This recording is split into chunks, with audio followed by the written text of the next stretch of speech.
Assalamualaikum warahmatullahi wabarakatuh. Perkenalkan, nama saya Spesofina Amalia dari Prodi Pendidikan Agama Islam, NIM 120011272, dari Prodi Pendidikan Agama Islam. Yang terhormat dosen pengampu Dwi Surya Purwanti, SPSI, MPSI, psikolog.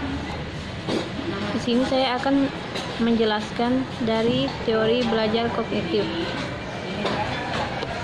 yaitu teori belajar kognitif, yaitu teori belajar yang lebih mementingkan proses belajar daripada hasil belajar.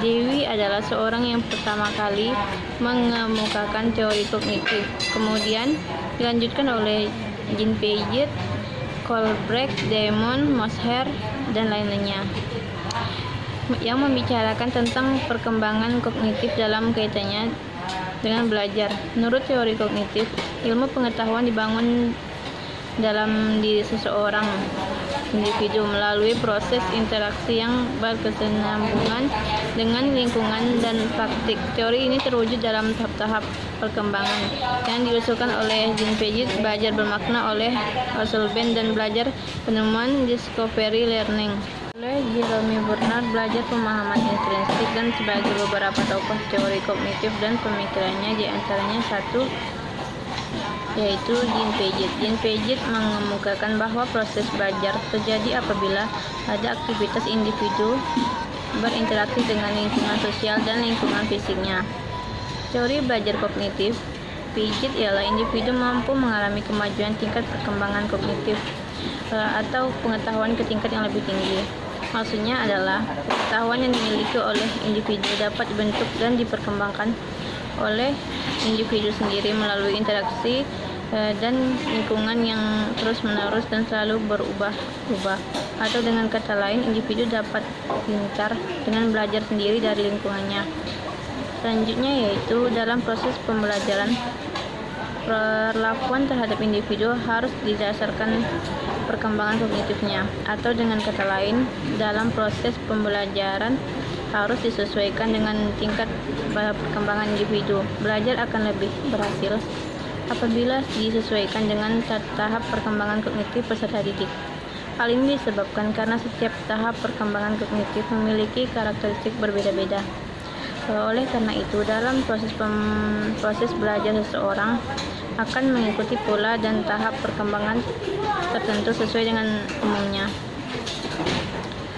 Seseorang tidak dapat mempelajari sesuatu yang di luar kemampuan kognitif. Dua, teori belajar humanistik adalah teori yang menyatakan bahwa manusia berhak mengenali dirinya sendiri sebagai langkah untuk belajar, sehingga diharapkan mampu mencapai aktualisasi diri. Itulah mengapa teori ini beranggap bahwa proses belajar dinilai lebih penting dari hasil belajar itu sendiri.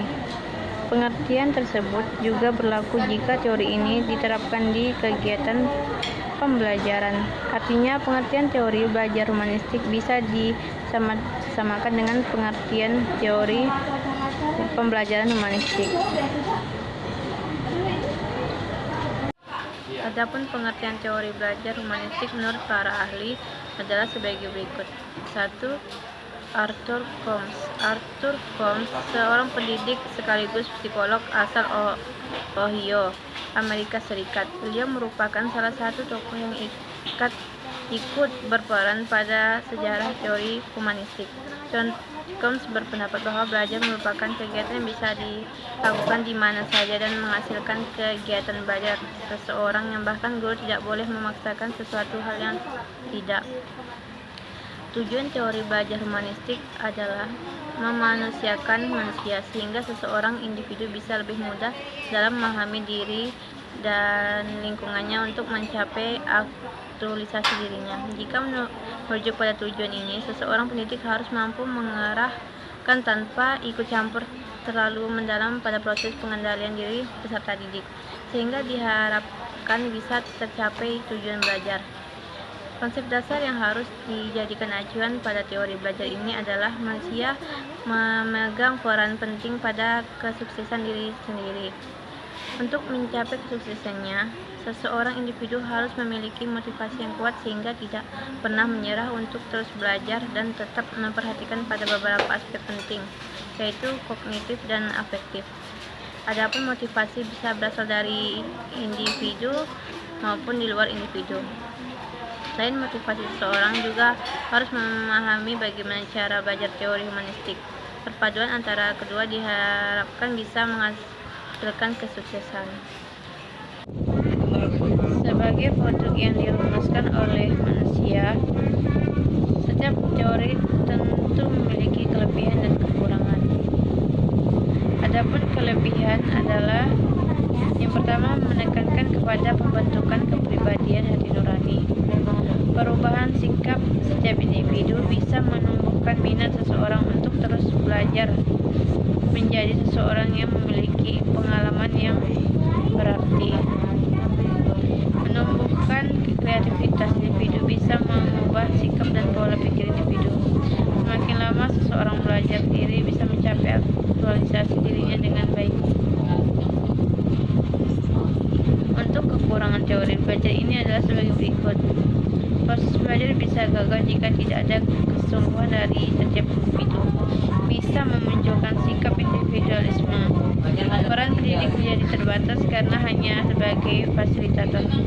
Bisa memicu kesenjangan keberhasilan setiap individu jika terdapat sebagai individu yang sulit untuk mengenali potensi dirinya. Tidak bisa dijadikan metode pembelajaran secara praktis. Guru tidak boleh lebih lelah dalam memotivasi peserta didiknya. Teori belajar humanistik dan penerapan dalam pembelajaran, yaitu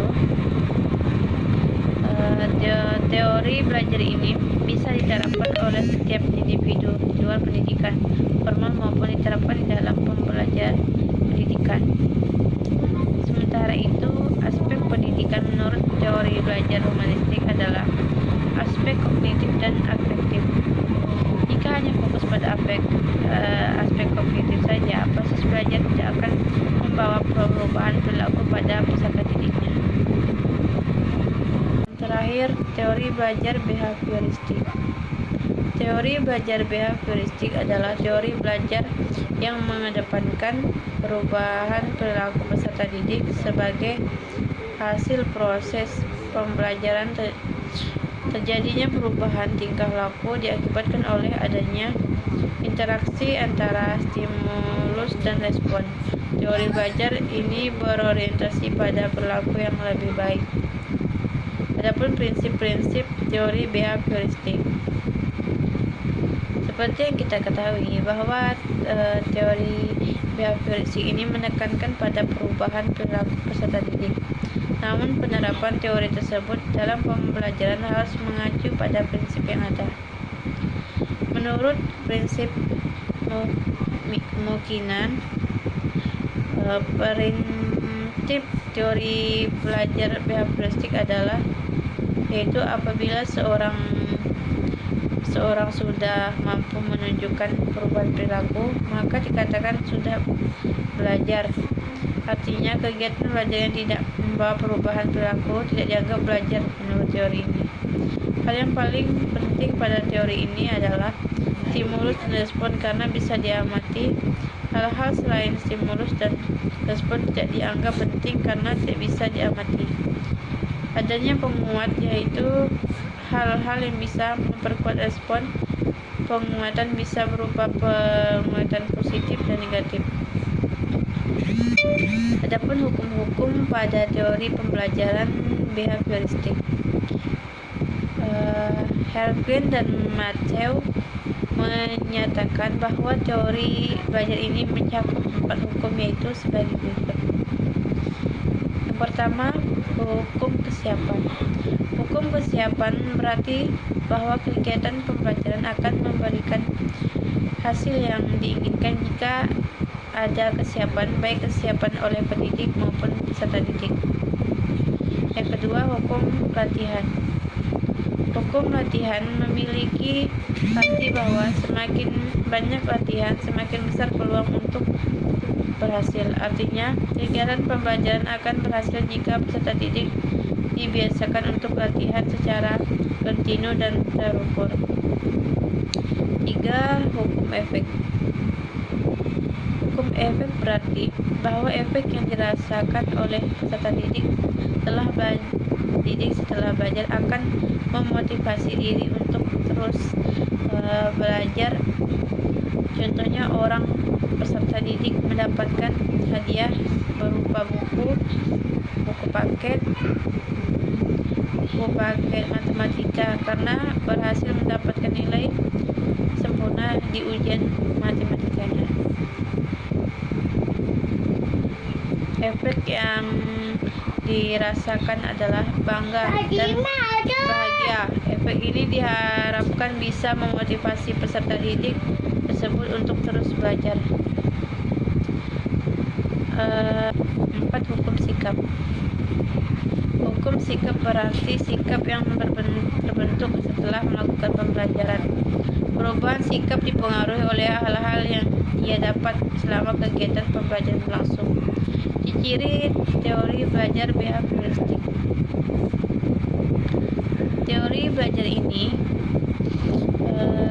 dianggap sudah kuno oleh sebagian kalangan. Namun sampai saat ini, teori ini masih sering digunakan untuk di Indonesia, yaitu mengutamakan pengaruh lingkungan. Hasil pembelajaran fokus pada terbentuknya perilaku yang diinginkan, mementingkan pembentukan reaksi atau respon, bersifat mekanis atau dilakukan dengan mekanis tertentu, misalnya seperti menganggap latihan itu adalah hal yang penting dalam proses pembelajaran. Contoh penerapan teori belajar behavioristik. Teori belajar behavioristik ini adalah teori belajar yang umum digunakan di Indonesia. Hal itu bisa dilihat dari beberapa contoh, yaitu guru menyusun materi atau bahan ajar secara lengkap, mulai materi sederhana sampai kompleks. Selama mengajar, guru lebih banyak memberikan contoh berupa instruksi. Jika guru menjumpai adanya kesalahan baik pada materi maupun pada peserta didik, maka akan segera diperbaiki. Dan guru lebih aktif memberikan latihan agar terbentuknya kebiasaan yang diinginkan. Dan guru memberikan evaluasi berdasarkan perilaku yang terlihat. Dan yang terakhir, guru harus mampu memberikan penguatan baik dari sisi positif maupun negatif. Adapun kelebihan dan kekurangan teori behavioristik. Produk yang dibuat oleh manusia selalu memiliki dua sisi yang saling berkebalikan, yaitu kelebihan dan kekurangan. Begitu juga dengan teori belajar behavioristik. Adapun kelebihan dan kekurangan teori belajar ini adalah, yaitu yang pertama, kelebihannya. Peserta didik dibiasakan untuk latihan dan praktik yang di dalamnya memuat unsur kecepatan, spontanitas, kelenturan, refleks, dan daya tahan. Yang kedua, mampu mendorong peserta didik untuk berpikir linear dan konvergen. Yang ketiga, memudahkan peserta didik untuk mencapai suatu target tertentu dalam pembelajaran.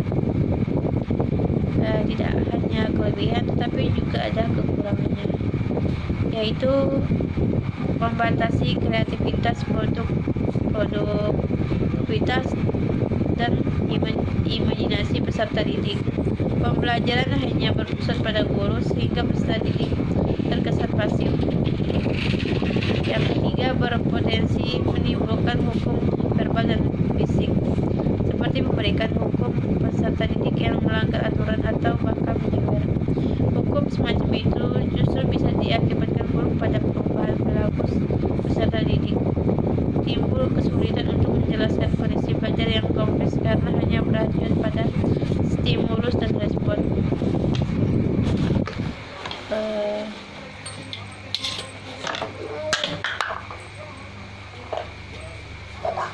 Perubahan zaman yang mampu secara dinamis menuntut pendidik selektif dan memilih teori belajar yang sesuai untuk peserta didiknya. Jika guru belum mampu memberikan hal-hal mendasar yang dibutuhkan peserta didik, bisa beralih ke dunia digital karena sangat luas sekali.